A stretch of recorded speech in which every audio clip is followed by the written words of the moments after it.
Let's take a look at the Jamie Burleigh signature card. Jamie Burleigh is a primitive skills living instructor and the founder of the Old World Alliance. Like all the Grimm cards, this is stainless steel, small enough to fit in the credit card slot of your wallet or a small personal survival tin. This white backer is actually removable. With this off, this is a permanently adhesive side, so you can stick this to something and it's going to always be there when you need it. All the tools come off the card. The first time you take a tool off, there is a small metal tab.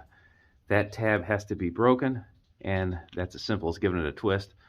Then all these tools are usable, and you can reattach them using the tool retention system. Just push on the back, and it's there till you need it next time. Before we take any of the tools out, let's take a look at the card itself. And we can see here in the top corner we've got a hole, and we have the familiar line wrap. Now he does cover fishing as well as trapping with this card. So this would work great to put fishing line, a light gauge bank line for snares, or a light picture frame wire as well. So if you look down here in the corner, we see that there is a small file, and that file does not come out. That is with this card all the time. And that does a couple things for us. You can use it for any of the fishing hooks to sharpen this up. Along the bottom edge of the card, you can see he's got a saw blade. So that saw is going to be great for collecting small sticks for primitive traps. You could do arrows, you could do cane poles. A saw like that is a great value in the woods. Now up in the top corner here, those little slots are designed to help you bend snare wire. So that picture frame wire is about the perfect diameter. And to use it, you can pinch one side down. So there's a good clean loop. We could twist that off and finish it. You could do a lot of different functions with a bending jig like that, but it takes up no space in the card. It's kind of up here out of the way, and it is definitely a unique feature. So right here in the center, we have 3 Paiute deadfall triggers.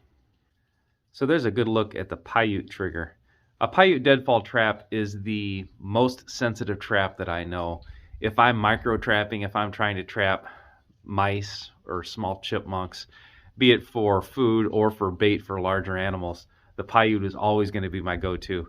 Now, I am going to go over all the different traps using all the different triggers and configurations on all the Grimm cards in a later series. So I will definitely be showing you the Paiute trap, how to set it, where to set it, and this is going to make your life a lot easier than trying to make one off the landscape. Over here on the side, we have 4 L7 triggers that double as a harpoon. So here's the L7. This is part of the L7. This is the end that you would go into the ground. Either end's going to really be interchangeable. So the second half is going to be suspended and be on a spring engine. Usually that's going to be a green branch. And they're just going to hook together like this. And then when that's disturbed, this connection is going to break and it's going to pull the animal in the air. So just like that L7 works as a spring snare, it also works for fishing. Same kind of concept. You're hooked together, the fish pulls, and it sets the hook on itself. Now, these L7 triggers are a little unique because they're also able to be used as a harpoon. So there is a pretty good look at the Jamie Burleigh L7 triggers set up as a harpoon. This is going to work great along the water's edge for frogs. This is going to be a lot more durable than manufacturing the same thing out of sticks. And this is just an old broken arrow, but if I can attach it to an arrow and shoot it, I'm going to do it. This would also work great if it was attached to the foreshaft of an atlatl. Very, very handy. This is a guaranteed way to get food in the wild. So besides those trap triggers, we have 6 snare locks. So this is a miniaturized version of a professional snare lock. And this is going to work great to help hold an animal in a snare. And if you're not a snareman and you're not familiar with snaring, this is a raccoon snare. So this is a professional snare. This is the lock right here. And there's a lot of different orientations for a lock, but what a lock does is it tightens down and it will not let the noose open up again. You can open it manually, of course, by taking a little tension off of it. But when the animal gets in and is fighting, it doesn't relax when the animal relaxes.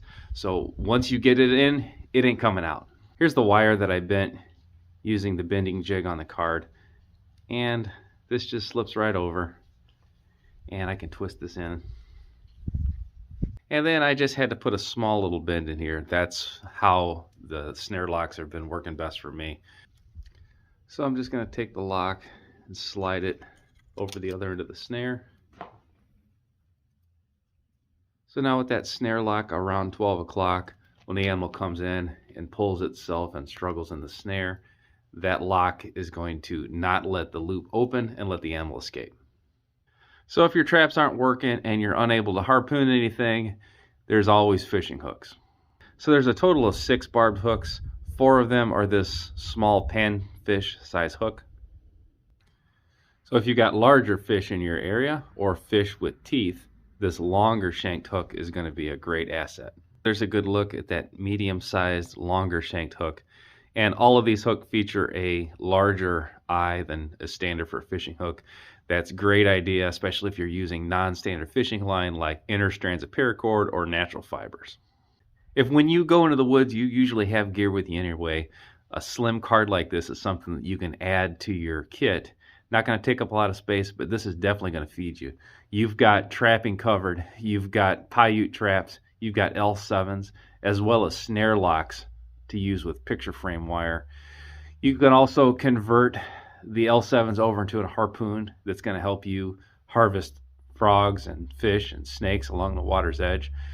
You've got bending jig at various points along the top edge of the card. That's going to work great with the snare locks to help you snare squirrels and smaller game. If the trapping's not working for you, you've got 4 panfish size hooks as well as 2 medium size hooks. So in addition to the bending notches, you also have a file, a saw, and a line wrap. This is a great thing that really takes up no space and is going to save you time and help you get food in a bad situation.